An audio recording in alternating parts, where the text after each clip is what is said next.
Assalamualaikum warahmatullahi wabarakatuh. Perkenalkan, nama saya Dedenis Pantobe dengan nomor NPM 1022164 dari Prodi S1 Akuntansi. Di sini saya akan mempresentasikan materi yang telah disampaikan oleh kelompok 1 sampai kelompok 4.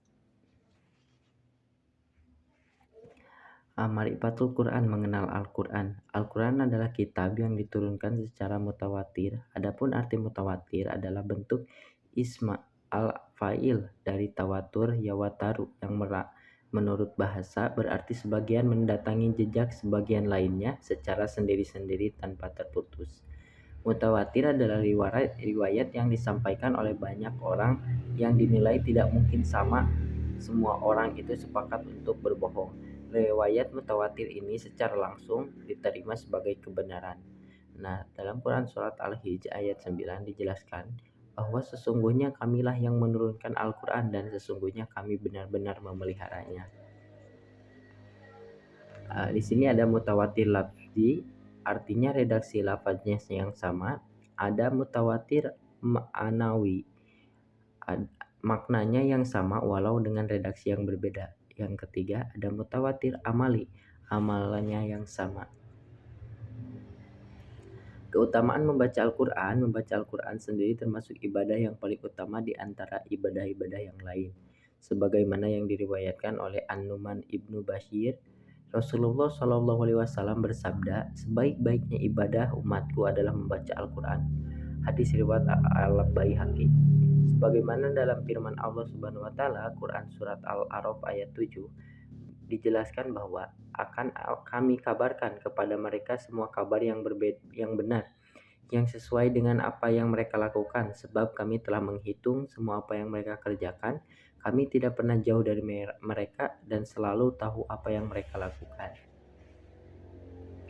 Nah, metode yang digunakan dalam Al-Quran adalah tafakur, adalah suatu metode untuk lebih memudahkan mengamalkan ajaran-ajaran Al-Quran atau hadis. Tujuan tafakur adalah untuk meningkatkan kesadaran, bukannya untuk menjadi pintar.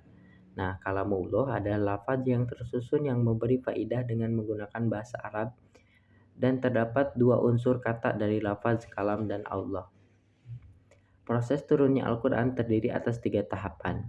Al-Quran turun secara sekaligus dari Allah ke Lauhul Mahfuz, yaitu suatu tempat yang merupakan catatan tentang segala ketentuan dan kepastian Allah, disebabkan dalam surah Al-Buruj 21 sampai 22 ayat 21 sampai 22 yang artinya bahkan yang didustakan mereka ialah Al-Quran yang mulia yang tersimpan dalam Lauhul Mahfuz. Al-Quran diturunkan dari Lauhul Mahfuz ke Bait Al-Azza, tempat yang berada di langit dunia. Sebagaimana firman Allah dalam surat Al-Qudar ayat 1 yang artinya, sesungguhnya kami telah menurunkannya Al-Quran pada malam kemuliaan. Al-Quran diturunkan dari Bait Al-Izza ke dalam hati Nabi dengan jalan yang berangsur-angsur sesuai dengan kebutuhan.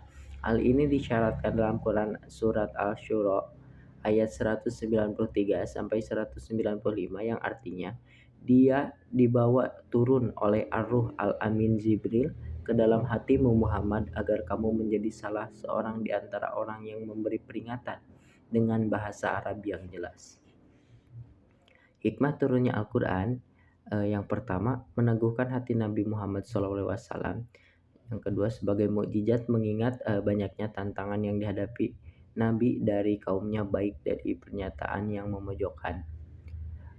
Yang ketiga untuk memudahkan hafalan dan pemahaman Al-Quran. Yang keempat untuk menerapkan hukum secara bertahap. Yang kelima sebagai bukti bahwa Al-Quran adalah bukan rekayasa Nabi Muhammad atau manusia biasa. Asmaul Quran, nama-nama Quran. Asmaul Husna dalam nama-nama Allah yang indah, jumlahnya yang disebutkan di dalam hadis hanya 99 nama. Asma berarti nama penyebutan dan husna berarti yang baik atau yang indah. Beberapa nama-nama Al-Quran beserta dalilnya yang mencantumkannya. Alkitab, Quran surat Al-Baqarah ayat 2. Alkitab secara bahasa Al-Jamu mengumpulkan dalam Quran surat Al-Baqarah ayat 2 yang artinya kitab Al-Quran Ini tidak ada keraguan padanya, petunjuk bagi mereka yang bertakwa. Yang kedua ada Al-Huda, dijelaskan dalam Quran surat Al-Baqarah ayat 185.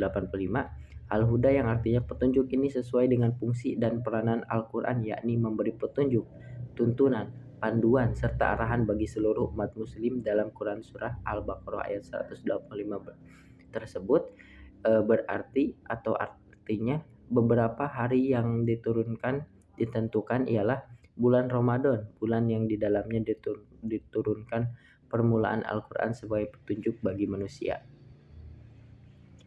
Ar-Rahman, Quran surat Al-Imran ayat 138.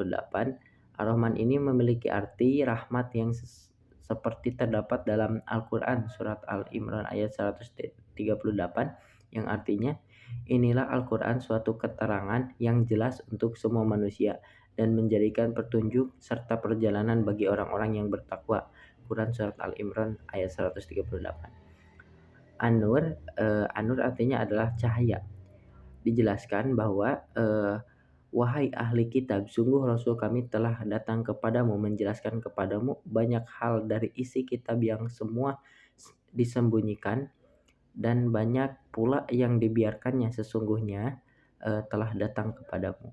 Ar-Ruh, Ar-Ruh menurut Muhammad Sulaiman Abdullah Al-Askar dalam Jubadut Tafsir, karena Al-Quran memberi petunjuk kepada manusia, di dalamnya terdapat kehidupan dari kematian kekafiran. Asmaul Quran, fungsi Al-Quran. Yang pertama, sebagai petunjuk bagi seluruh manusia hingga akhir zaman ini, berbeda dari kitab-kitab sebelumnya yang rata-rata diturunkan untuk umat dan zaman yang tertentu.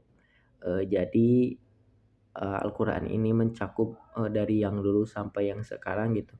Jadi ada yang kitab dari dulu itu cuman zamannya aja gitu. Dari misalkan dari kitab Zabur, nah itu kan zaman itu zaman pada Nabi apa gitu kan ya. Nah, yang kedua ada Muqtaza al-Iman bil Quran, tuntunan iman kepada Al-Quran. Belajar untuk mengajarkan serta membaca, salah satu tuntunan keimanan bagi seorang muslim dalam al-iman bi Quran, iman kepada Al-Quran. Memahami dan mengajarkan serta membaca, mempelajari dan memahami Al-Quran adalah sebuah niscaya, karena ia adalah kitab petunjuk kehidupan bagi orang yang beriman. Oleh karena itu Allah Subhanahu wa taala mengecam kepada orang-orang yang tidak mau tadabbur atau memperhatikan. Melaksanakan sebagaimana telah dijelaskan dalam surat Al-Isra ayat 106, dan Al-Quran kami turunkan berangsur-angsur agar engkau Muhammad membacakannya kepada manusia perlahan-lahan, dan kami menurunkannya secara bertahap. Menghafal dan memeliharanya, setelah membaca, mempelajari dan mengamalkan, yang tidak boleh kita lupakan adalah hifzan, menghafalnya. Rasulullah SAW bersabda, sesungguhnya Al-Quran Al-Karim ini membutuhkan penjagaan, murajah, dan banyak membaca, karena Al-Quran itu lebih cepat terlepas melebihi unta dari ikatannya. Hadis Bukhari. Nah, tuntunan iman kepada Al-Quran,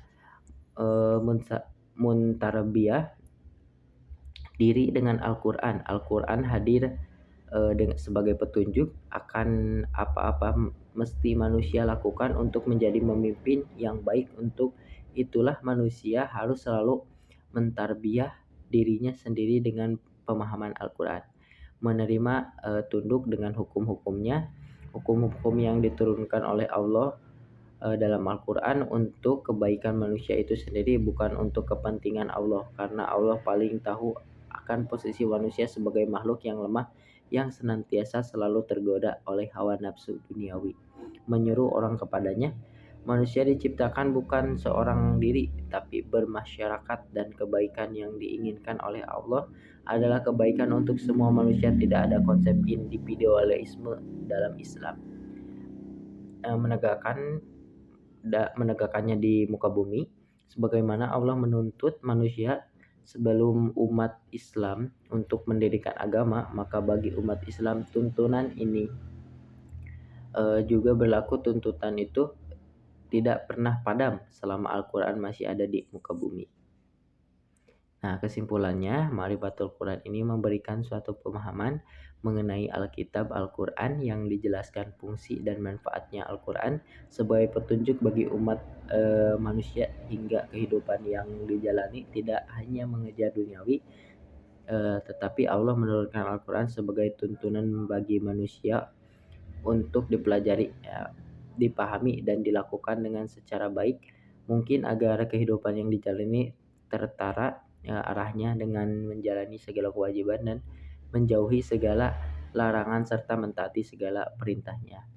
Mungkin sekian dari saya, mohon maaf bila ada kekurangan. Wassalamualaikum warahmatullahi wabarakatuh.